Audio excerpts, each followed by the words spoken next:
This morning, a 19-year-old Punta Gorda resident and inmate at the Belize Central Prison in Hattieville died after he was shot twice to both legs by prison officers responding to an escape in progress. While there is a review taking place at this time, it is known that somehow K.H.M.H was able to escape Tango 6 compound, scale the perimeter fence, and was taken to the bush when prison officers opened fire at the teen.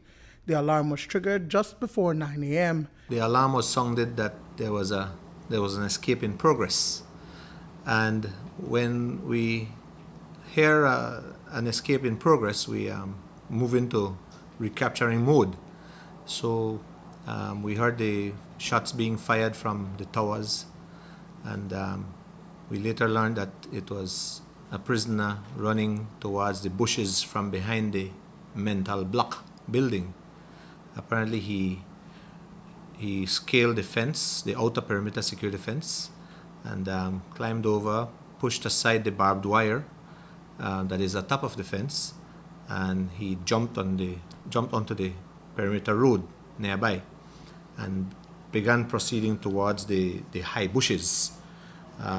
Thankfully, we had a clearance, a good distance of clearance, and it allowed the prison guards who are in the towers to start firing towards him to deter him from continuing with the escape. Moore was shot above the knee on both legs and was recaptured about 300 meters in a patch of bush outside the compound.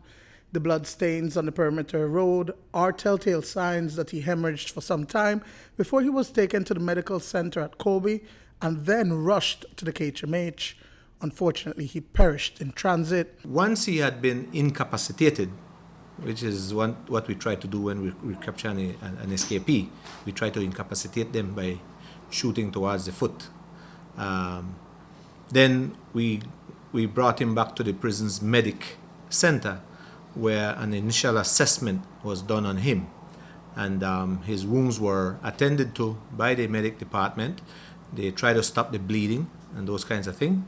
And we transferred him immediately to K.H.M.H for further assessment. But then I was told that by my guards who took him in, that on his arrival at the K.H.M.H, he was pronounced dead. Moore just recently became an inmate at the prison back on April 2nd, 2019, charged for aggravated assault. The teenager was to reappear in court for trial on May 15th. But as we found out today, he was one of 51 inmates placed in the block, which is designated for persons suffering from mental health conditions or handicapped. We call it the special care building because you can go there for having a mental problem, for being psychiatric or any sort of mental disability, as well as people who might be what you call them, not schizophrenic, but people who are handicapped, because this is where you get the best treatment, because there are prisoners assigned to look after the prisoner. For handicapped prisoners, there are people who might be blind completely. There might be people who are deaf or even crippled, cannot walk, in a wheelchair type thing. So, Mr. Moore was suffering from mental breakdown or from mental illness? He was diagnosed with schizophrenia, and he was on treatment for that right up until today.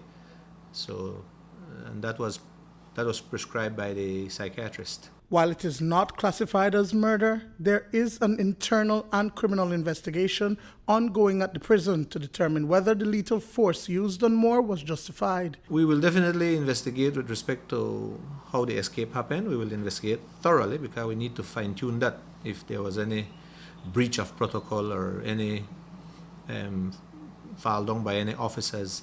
As it relates to the situation and his demise, his unfortunate demise, the police are here. We call the police immediately after the escape, and we summon them to come in, because what we need to understand is that the escape is also a crime, regardless of who commits it.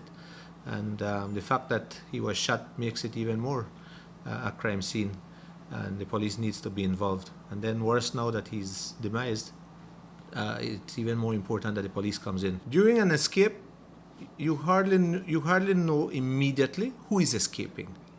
So in an escape, we don't know. all of this information I shared with you is something we learned after the fact. So we have no idea from which direction that person has left. Yes, we know he climbed over a particular fence, but we learned all of that after the fact. During an escape, the idea is really to try and recapture. That's the idea. And remember, the purpose of prisons really is to protect society. Aside from treating the offender and trying to rehabilitate them, it's to protect society. Duane Moody for News 5.